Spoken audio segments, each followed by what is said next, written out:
Hello दोस्तों, नमस्कार। आप सभी का स्वागत है हमारे यूट्यूब चैनल में। मैं आप लोगों के लिए लेकर आई हूँ भगवान शिव का कैसे जन्म हुआ, उनके माता पिता कौन थे, सारी बातें मैं बताऊंगी। उससे पहले आप मेरे वीडियो पे नए हैं, मेरे चैनल पे नए हो तो सब्सक्राइब कर लीजिए मेरे चैनल को। तो आइए मैं पहले कुछ जानकारियाँ, कुछ क्वेश्चन, कुछ आंसर मैं आपको बताऊँगी। तो क्या आपने कभी सोचा है कि इस पूरे ब्रह्मांड के स्वामी भगवान शिव यानी हमारे महादेव का जन्म आखिर कैसे हुआ, उनकी माता कौन थे, उनके पिता कौन थे? क्या भगवान शिव भी हमारी तरह किसी माता के गर्भ से जन्म लेकर इस संसार आए थे, या फिर महादेव स्वयं उस शक्ति का स्वरूप है जिससे पूरा ब्रह्मांड उत्पन्न हुआ? तो भक्तों, सनातन धर्म में भगवान शिव को अजन्मा और अनादि कहा गया है, लेकिन कुछ पौराणिक कथाओं में उनके दिव्य प्रकट्य का अद्भुत वर्णन मिलता है। एक ऐसी कथा जिसे ब्रह्मांड के आरंभ में ना पृथ्वी थी, ना आकाश, ना दिन था, न रात, और ना ही कोई दिखाई देने वाला जीव। तब अनंत शून्य में एक ऐसी दिव्य ज्योति प्रकट हुई जिसका न आदि मिला न अंत। भगवान ब्रह्मा ऊपर की ओर गए, भगवान विष्णु नीचे की ओर गए, लेकिन उस ज्योति का अंत कोई नहीं मिला, मतलब उस ज्योति का अंत किसी को नहीं मिला। और तभी उस अंत प्रकाश में से एक दिव्य सत्ता प्रकट हुई जिसे देखकर स्वयं ब्रह्मा और विष्णु भी नतमस्तक हो गए।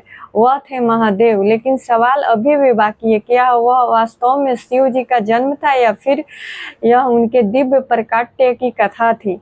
आज की इस पूरी कथा में हम इसी रहस्य का बहुत सरल और रोचक ढंग में समझेंगे, इसीलिए वीडियो को अंत तक जरूर देखिए। और महादेव को अजन्मा क्यों कहा जाता है और ओम नमः शिवाय में छिपा शिव का क्या रहस्य है, हम ये बातें बताएंगे। तो आइए, हर हर महादेव एक बार बोलिए। तो भक्तों, सबसे पहले एक बात समझना आवश्यक है कि हम जब कहते हैं भगवान शिव का जन्म कैसा हुआ, तो पौराणिक दृष्टियों में इसका अर्थ साधारण जन्म नहीं है, क्योंकि भगवान शिव को अनादि, अनंत, अजन्मा और स्वयंभू कहा गया है, अर्थात जिनका कोई प्रारंभ नहीं, जिनका कोई अंत नहीं, हुए हैं महादेव।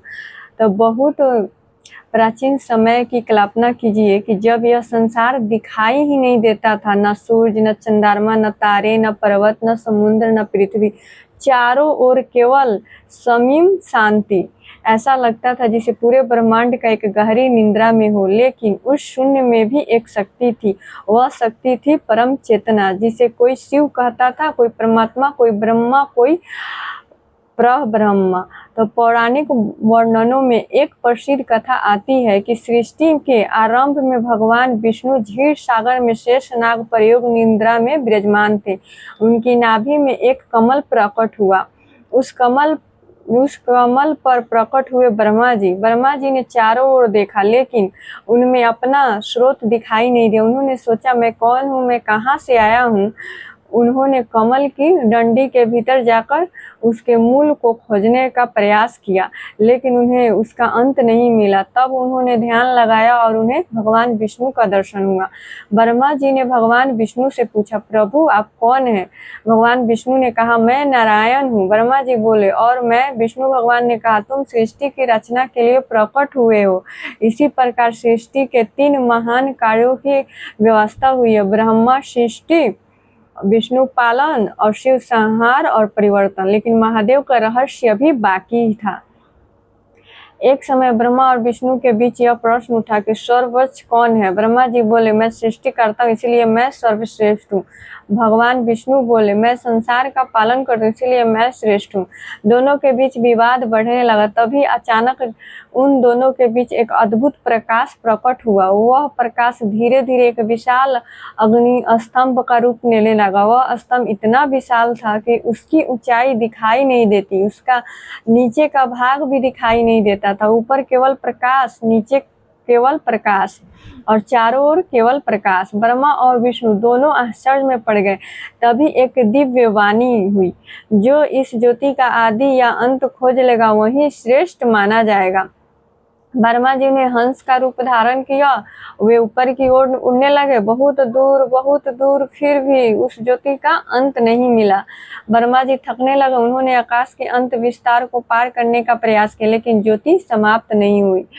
भगवान विष्णु ने वाराह का रूप धारण किया, उस ज्योति के नीचे की ओर जाने लगे, वो भी बहुत दूर तक, लेकिन ज्योति का आधार नहीं मिला। अंततः विष्णु भगवान वापस लौट आए। विष्णु भगवान ने कहा, मैं इस ज्योति का अंत नहीं खोज पाया, इसका कोई अंत नहीं है। ब्रह्मा जी भी लौटे, लेकिन कुछ पौराणिक संस्कारों में ब्रह्मा विष्णु असत्य कहने का प्रसंग आता है।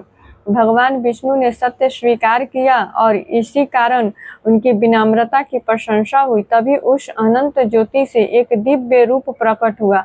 जटाओं में गंगा, मस्तक पर चंद्रमा, गले में सर्प, हाथ में त्रिशूल, डमरू की दिव्य ध्वनि, नीलकंठ और आंखों में अनंत करुणा। ब्रह्मा और विष्णु समझ गए, यह कोई साधारण देवता नहीं, ये है महादेव, अनंत ज्योति के रूप भगवान शिव।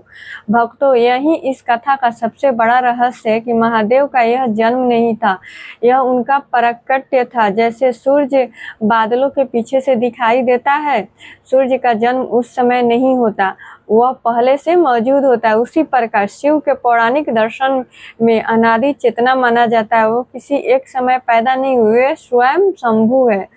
शिव शब्द का अर्थ ही है कल्याण। जो सबका कल्याण करे वह शिव है। जो अंधकार में प्रकाश दे वह शिव है। जो विष को अपने कंठ में रोककर संसार की रक्षा करे वो है शिव। इसीलिए महादेव को भोलेनाथ कहा जाता है। समुद्र मंथन हुआ, देव और दानव अमृत की खोज कर रहे थे, लेकिन सबसे पहले निकला हालाहल विष।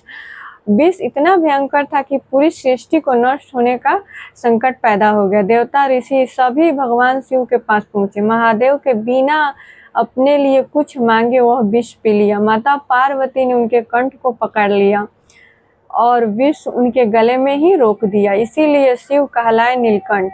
ये भी बताता है कि शिव का स्वरूप सिर्फ संहार का नहीं, त्याग और करुणा का भी है। लेकिन भक्तों, महादेव अकेले नहीं है, उनकी शक्ति है माता पार्वती। शिव बिना शक्ति के और शक्ति बिना शिव के पूर्ण नहीं माने जाते। इसीलिए कहा जाता है शिव और शक्ति एक ही है।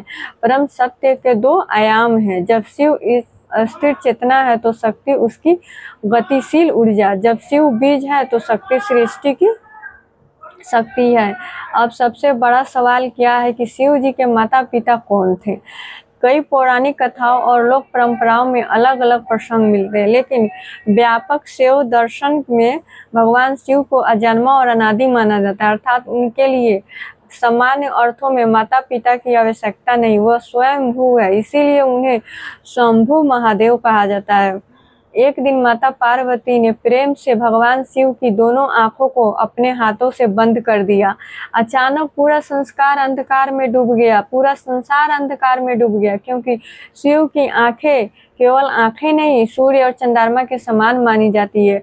तभी शिव के मस्तक पर तीसरा नेत्र प्रकट हो गया, उससे निकली अग्नि ने संसार को प्रकाश दिया। तीसरा नेत्र हमें बताता है कि बाहरी आंख संसार को देखती है, लेकिन ज्ञान की आंख सत्य को देखती है। महादेव के हाथ में डमरू की ध्वनि सृष्टि की गति का प्रतीक मानी जाती है। ध्वनि से शब्द और शब्द से ज्ञान और ज्ञान से चेतना। इसीलिए महादेव केवल संहार करता नहीं, ज्ञान के भी आदि स्रोत माने जाते हैं। महादेव के हाथ में त्रिशूल ये बताता है कि त्रिशूल को कई प्रकार से समझाया जाता है। 3 गुण, सत्व, रज और तम, 3 काल, भूत, वर्तमान और भविष्य, और 3 शक्तियां, सृष्टि, स्थिति और संहार। महादेव इन तीनों से परे हैं। महाकाल सब समय सबको बदल देता है। राजा, गरीब, देवता, मनुष्य सब समय के अधीन है, लेकिन शिव को महाकाल कहा गया है क्योंकि वे स्वयं काल के भी अधिपति माने जाते हैं। इसीलिए जब मनुष्य भयभीत होता है तो कहता है महादेव मेरे साथ हैं। भक्तों, महादेव की सबसे बड़ी विशेषता क्या है? उनकी जटाएं, उनका त्रिशूल, उनका डमरू, उनका तीसरा नेत्र नहीं, उनकी सबसे बड़ी विशेषता है उनकी करुणा। वे देवताओं के भी देव हैं, लेकिन किसी गरीब भक्त की 1 लोटा जल से भी प्रसन्न हो जाते हैं। इसीलिए कहा जाता है भोलेनाथ को दिखावा नहीं, सच्चा भाव चाहिए। तो भक्तों, हम जब पूछते हैं कि शिव जी का जन्म कैसे हुआ, तो उत्तर है महादेव को सामान्य जीव की तरह जन्म लेने वाला नहीं माना जाता। वो अनादि अनंत अजन्मा और स्वयंभू है। पुराणों में उनको प्रकट की कथा हमें ये समझाने के लिए है कि जिस परम शक्ति से सृष्टि चलती है उसका कोई सामान्य आरंभ नहीं। एक बार आंखें बंद कीजिए और कल्पना कीजिए कि चारों ओर अंधकार है, ना कोई रास्ता ना कोई सहारा।